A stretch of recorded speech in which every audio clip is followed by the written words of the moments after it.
Waja'al mu'addiruna, orang-orang yang minta dispensasi untuk tidak berangkat perang ke Tabuk, minal a'rabi, dari kalangan orang-orang Islam pinggiran, itu liu'zana lahum, minta dikasih izin.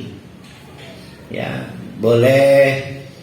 Maka datang Rasulullah, ya Rasulullah, saya Joko, saya ini apalah, saya ini orang kampung, ya, saya itu punyanya cuma ternak, kalau saya berangkat siapa yang jaga? Ya udah, kamu nyumbang apa agar pasukan kita siap. Wih, Rasulullah nyumbang rugi ke kita nih. Udahlah, minta izin. Rasulullah tahu ini orang pinggiran. Maka kata Rasulullah, la haraja, la haraj bayar. Katuran. Nah, nanti dibuat kesimpulan, itulah orang-orang munafik. Wa qa'adal ladina kadzabullaha wa rasulahu, dan minta diizinkan biarlah kami enggak turut serta berangkat dan tinggal di Madinah atau di kampungnya bersama orang-orang lain. Nah, bercampur tuh dengan orang munafik sejati. Kalau munafik sejati berarti tadi munafik kawin dua.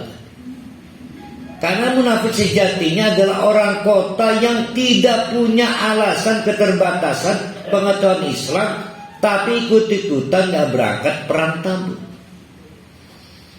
Pengetahuannya cukup karena sering ketemu Rasulullah. Kekayaannya cukup karena memang punya kekayaan. Itu malah tidak mau berangkat. Nah, ini berkumpul tuh. Jadi sama-sama tidak berangkat perang Tabuk. Sebetulnya isinya dua, tapi tetap bajunya munafik. Yang satu munafik sejati, yang satu munafik setengah sejati.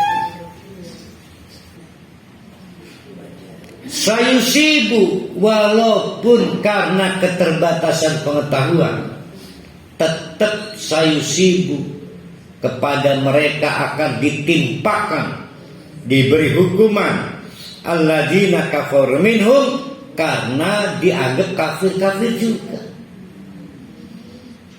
Apa hukumannya? Azabun alim, azab yang pedih. Jadi bapak-bapak, ibu-ibu, kadang-kadang kita itu minta dimaklumi. Maklum apa? Kita mau kampung itu. Ya orang kampung. Bisa nih orang itu. Apalah saya ini. Nah, masalahnya bukan di situ. Masalahnya adalah diberi kesempatan oleh Allah ke surga, menolak.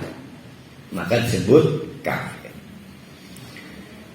Yang boleh tidak ikut berangkat itu adalah satu. Nah, di sini kan laisa 'alad du'afa, orang-orang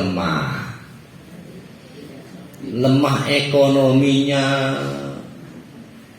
Karena memang seperti kita ceritakan kemarin, berangkat perang itu swadaya.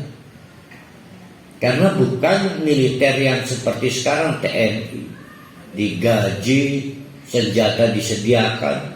Lah dulu mah biaya sendiri, onta sendiri. Kalau lemah ekonominya nggak bisa berangkat. Pernah datang kepada Rasulullah, ya Rasulullah, saya pengen ikut serta tapi saya nggak punya kendaraan. Jaraknya 700 km untuk lokasi perang. Kata Rasulullah, nanti ya tunggu, siapa tahu ada onta yang baru satu penumpang. Akhirnya kata Rasulullah, come here, ke sini. Ampurannya kamu di sini aja. Kenapa ya Rasulullah? Saya pengen ikut berangkat. Enggak ada tunggangan kosong. Nanti diceritakan lihat berikutnya. Itu Sakur pulang dari rumah Rasulullah, berlinang air mata, nangis karena batal berangkat ke Tabuk. Ada enggak yang nangis karena batal nyumbang pembangunan masjid? Enggak ada ya. Jadi orang yang lemah ekonominya boleh jadi itu jadi alasan tidak berangkat. Yang kedua, wala alal mardo, yang sakit. Ingat, sakit, lagi sakit, lagi sakit. Kemungkinan diharapkan sembuhnya enggak? Diharapkan sembuhnya. Kalau lagi sakit jangan beramal yang memang terlarang. Kalau pikun sakit bukan? Bukan. Pikun bukan. Sakit maka tidak boleh puasa misalnya. Sakit. Besok sakitnya belum tentu. Mungkin nanti malam sembuh. Maka bayarlah fidyah pada hari tidak puasa itu. Emang udah yakin besok sakit lagi? Enggak. Nah, jadi ada orang bayar fidyah paketan. Saya bayar fidyah untuk seminggu. Emang rencana sakitnya seminggu. Jadi sakit adalah bukan direncanakan. Tapi kalau pikun, wah ibu saya ini hari ini pikun, siapa tuh besok nggak pikun lagi, jarang. Sekali pikun tetap pikun. Ya nggak perlu qadha, ya bayar fidyah aja pakai. Ya, jadi yang bayar fidyah itu pun yang menyusui. Istri saya menyusui. Berapa tahun itu? 2 tahun. Waduh, masih 1,5 tahun. Lah udah kelihatan itu. Ya. Kalau besok libur menyusui, wah tinggi derajat menyusui itu, hukumnya wajib. Ya. Jadi nggak boleh menghentikan menyusui selama keluar air susunya ya. Itu karena puasa Ramadan wajib menyusui.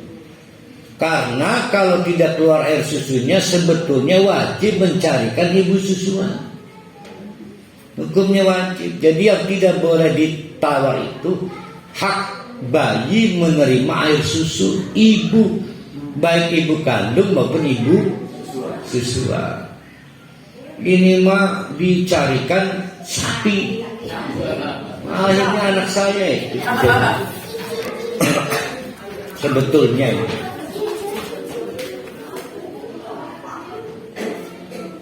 Wala 'alal ladina la yajiduna, juga boleh tidak berangkat perang. Itu terhadap orang yang tidak punya apa-apa. Mayung fikuna, yang untuk modal ongkos perang. Karena perang dulu swadaya. Maka kata Allah, harjun, boleh tidak berangkat. Ada syaratnya. Apa syaratnya? Idza nasahu, selama tulus Allah kepada Allah wa Rasulullah dan Rasul Allah. Maka datang, ya Rasulullah, pengen berangkat tapi ini panu sejagat-jagat. Ya. Mengganggu betul. Ya Allah, saya nangis pengen berangkat. Itu udah kelihatan nasahu nasihat untuk yang tulus ya. Begitu juga ya tadi itu ada kisah. Ada sahabat datang ke Rasulullah, ya Rasulullah, saya pengen berangkat. Saya sudah punya pedang, saya sudah punya panah, tapi saya tidak punya kendaraan onta. Kata Rasulullah, tunggu kamu masuk waiting list. Siapa tahu, karena satu onta yang dibuat bergilir 3 pengendara.